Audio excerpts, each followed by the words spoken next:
What's going on, guys? This is Tatsumi, and I'm coming to you with an updated deck profile today, and today I'm going to go over my pure UA build. Last time I did a pure UA build, it was during the beginning of Link format when we still had 3 Gofu. Now we only have 1 Gofu, so I decided to change up the deck a little bit, put in a couple different cards than last time, so let's get into it. First, 3 Midfielder. He's the only consistent normal summon you're going to get out of UA just because of the fact that he's a level 4. He's the only low-level UA. Outside of that, he might be able to net you a couple more points of battle damage on your opponent because of his battle effect, but other than that, he's aight. 2 Slugger.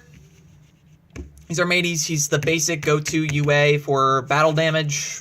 Yeah, there's not much more to say for him. 2 Ace, in my opinion, the best defensive UA card. You don't want to play more than 2 because you don't want him to burn out your hand if you have multiples on the field, which you can do. But 2 just works for me.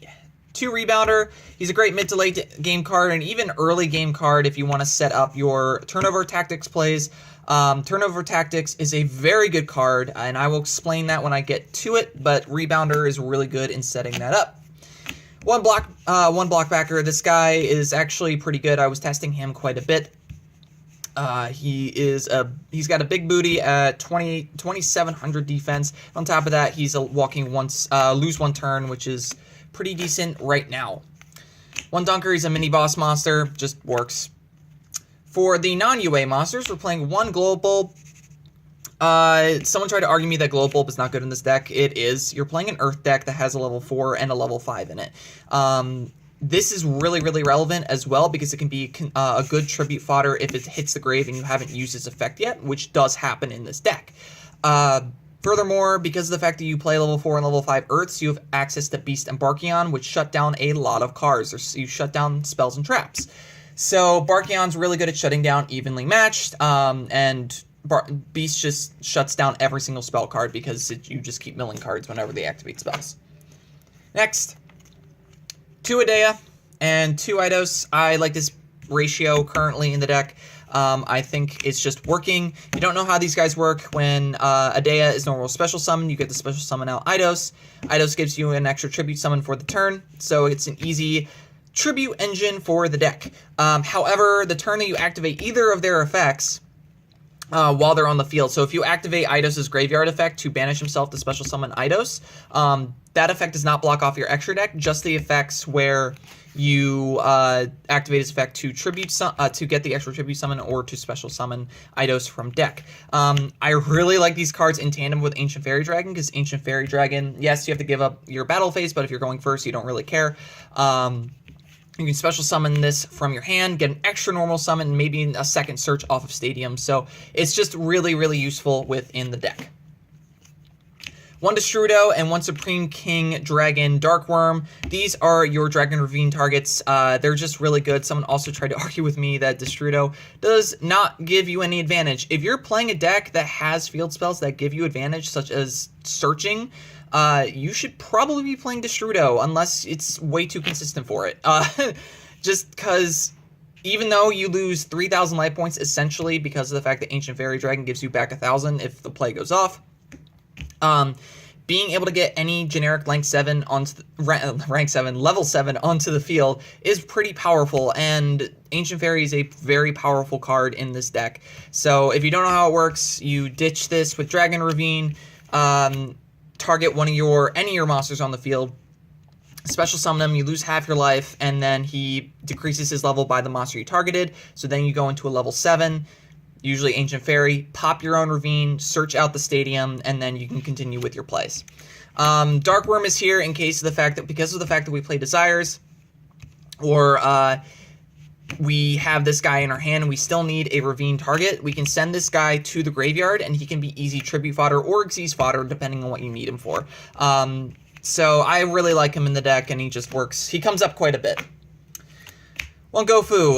Yes, we're still playing this card. It's actually very necessary to get your Link monsters going so you can open yourself up to more plays. He's just still pretty powerful. I don't play Deco Talker in this deck because of the fact that I never want to go into them. There are much better Link monsters currently that I can use instead with this. One Maxi, best hand trap in the game. I don't think I really need to argue with anyone on that. 3 Stadium in this build. I was playing Pseudo Space in this one. I never wanted to see it in this particular build. 3 Stadium just works for pure UA. 3 Deal. This is the best UA card in the deck. UA Perfect Ace is the best monster. UA Signing Deal is the best UA card. Why? One, it doesn't use your normal summon, so you can tribute over whatever you need. Like if you have, for example, a Rebounder in your hand, you special summon literally anything out with UA. Typically, I would go for a Midfielder because you minimize the amount of damage you take, and then you can just use it for the next turn. Tribute over it with Rebounder, special summon that monster back from grave, and then you have 2 monsters on board. Whatever you special summon back out with Rebounder's effects, you can just tag it out with something in your hand if you have another UA. It is the best UA card. No, the deck does not need to rely on the card, but it is definitely the best card. 1 UA Turnover Tactics. I love this card. It's non-targeting, non-destruction removal. If you're playing against a deck that heavily relies on the extra deck, this is basically a win condition. It's not hard to get 2 UAs on the field and search this out. I've done it multiple times where I've had 2 UAs on board, turn 1, set this, and let my opponent just go. I played against a very, very salty Spiral player. They got out like 2 UA Double Helix, not UA, excuse me, Spiral Double Helix, activated this, they lost their board, and they couldn't continue, and I just got to replace the 2 UAs on my board with anything I wanted. So, and they gained 500 attack because I had Stadium on the board as well. So, Turnover Tactics is just really good, and it works hilariously well with Kaijus. I don't play Kaijus in this build, but for every card you shuffle into your deck, it does not have to be a UA card. You then special summon that many UA monsters from your deck. So if you use a Kaiju on your opponent, activate this, that Kaiju goes into your deck, and then you replace it with a UA on your side of the field. 2 Terraforming, you play 4 field spells. I think 2 is fine. You don't need 3 in this deck. It kind of gets a little much, mainly because we are playing 3 Foolish Burial Goods. This is how you search out Stadium as well as Signing Deal or any other UA spell in the deck. It is just really powerful. I think 3 is currently working for me. 1 Dragon Ravine. This sets you up pretty well. Again, this is the combo with the Strudo, allows you to get into Ancient Fairy Dragon and just continue your plays. 1 Soul Charge. Soul Charge is obscenely powerful. Out of all the decks, though, out of all the cards in this deck, I'd say this is one of the more cuttable ones. There are 2 cards, this card and another card that I will go over in a bit, are the most cuttable. If you want to go down to 40 cards and you really just want to have that minimum 40 card count, Soul Charge is one of those that is cuttable, in my opinion. 2 Desires. This is the best generic draw card for UAs at the moment. You don't really want to play cards like Card of Demise or Into the Void just because you don't want to lose your hand in the case that you have like Ace on the field. You don't want to give up your special summoning because the UAs really kind of rely on that. So Pot of Desires is the best one. Yes, you can banish your combo pieces, but that's the same for any other deck. So it's kind of necessary a lot of the time. 1 Rhoda, we have 5 targets for this, so we're playing it. 1 1-for-1, we have 3 targets for this, so we're playing it. Again, gives you so much advantage off of that 1 card as well. 3 Penalty Box, it's not obscenely terrible if you draw into it because it is an okay battle trap. It's alright. It's alright for that, but you'd rather send it to the graveyard, and there are just as many discard outlets as there are send to the deck to graveyard outlets. Finally, the second cuttable card that I would say from this deck, if you want to get down to that 40 card count, is Mischief of the Gnomes. However, this card has bailed me out on so many occasions, just because of the fact that it lowers my Ace or my Sluggers levels by 1, so they become level 4s, or you can decrease your Dunkers or your Blockbackers to make them level 6, so they only require 1 tribute. It's just so useful in that way, and that level change is permanent, by the way. So, until they get bounced back to hand, at least. So Mischief of the Gnomes is just really, really useful. 2 Link Spider. for the extra deck. Link Spider is just really, really good at helping you go into bigger things. So I'm playing 2 because I'm also playing Mrs. Radiant. You make this using your Gofu, basically use the tokens to go into the Link Spiders to go into misses, and then you can tribute over the Gofu or use them as a tuner if you want. I don't think I have any suitable targets for it as a tuner, but you can.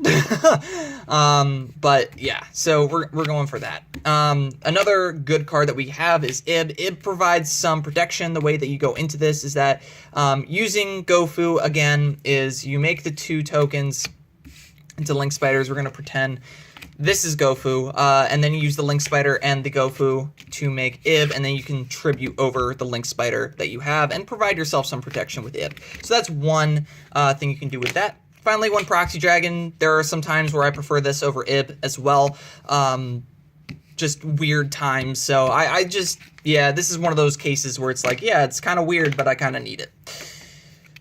One Achuri Beast. Most powerful, one of the most powerful synchros of all time. Just, you got to play it if you're playing Earths, in my opinion. You have access to Glow Bulb. It's just really powerful. And you might get lucky and send Mischief of the Gnomes or UA Penalty Box to the grave off of his effect. So, and get some searches and some advantage off it.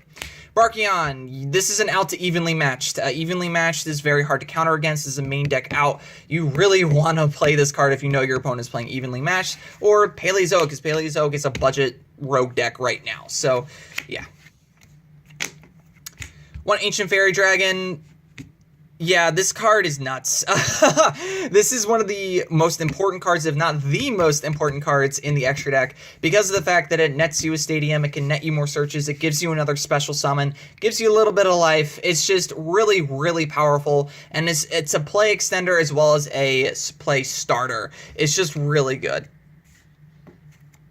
One Black Rose Dragon, sometimes you need that board wipe. One Omega, because sometimes you need to recycle cards. One Clearwing Synchro Dragon. This is possible to make. I have made it quite a few times. Just depends on what your hands are. It's negates. It's hard to get over. So, yeah.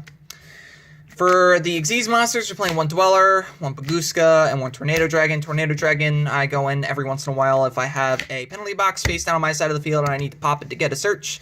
Baguska is just really damn powerful, and the Dweller is just really damn powerful. So, that's why we're playing those.